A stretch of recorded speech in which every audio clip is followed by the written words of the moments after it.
వచ్చేసింది అధ్యక్ష ఇంకో నిర్వాహకం గురించి చెప్తుంది అధ్యక్ష. ఛత్తీస్గఢ్ గవర్నమెంట్ అయిపోయిందా అధ్యక్ష? 15 నిమిషాలు.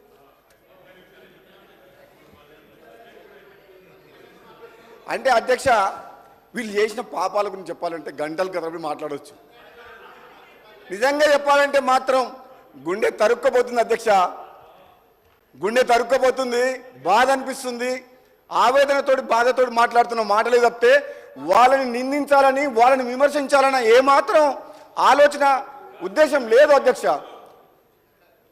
ఎంతసేపు రాజకీయ ప్రయోజనాల కోసం వాళ్ళు తీసుకున్న నిర్ణయాలు, అధికారంలోకి ఎట్లా రావాలి, అధికారం ఎట్లా నిలబెట్టుకోవాలి, మళ్ళీ అధికారంలోకి ఎట్లా రావాలి, రాజకీయ ప్రయోజనాలు దృష్టిలో పెట్టుకొని నిర్ణయాలు తీసుకున్నప్పుడు నిజంగా రైతుల మీద ప్రేమ ఉందని వీళ్ళు అంటారు అధ్యక్ష. రైతు ప్రభుత్వం అంటారు అధ్యక్ష. రైతుల కోసం మీటర్లు పెట్టకుండా కొట్లాడినమంటారు అధ్యక్ష. 10 ఏళ్ల పాటు మీ నియోజకవర్గంలో కూడా అధ్యక్ష ఒక మాట, ఇప్పటికి కూడా తెలంగాణ గ్రామాల్లో మన గ్రామాల్లో ఇళ్ల మీద కరెంటు వైర్లు ఉన్నాయి అధ్యక్ష. షిఫ్టింగ్ చేయమని ప్రతి ఊర్లో అడుగుతారు. లైన్ షిఫ్ట్ చేసిన అధ్యక్ష, ప్రతి పల్లెటూరులో లైన్లు షిఫ్టింగ్ చేసిండ్రా? 10 ఏళ్ల పాలనలో తెలంగాణలో మరి కనీసం ఊర్లల్లో ఇండ్ల మీదకి వెళ్ళిపోయే కరెంటు లైన్ కూడా షిఫ్టింగ్ చేయలేదు అధ్యక్ష.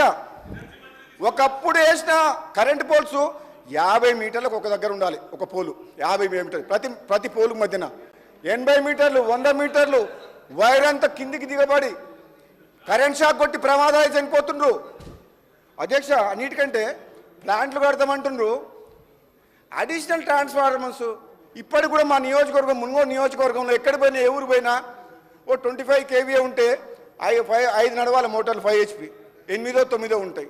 ఓ 100 kVA ఉంటే 20 నడవాలి, 25 30 ఉంటాయి. అడిషనల్ ట్రాన్స్ఫార్మర్లు ఇవ్వలేని దుస్థితి గత 10 ఏళ్లలో.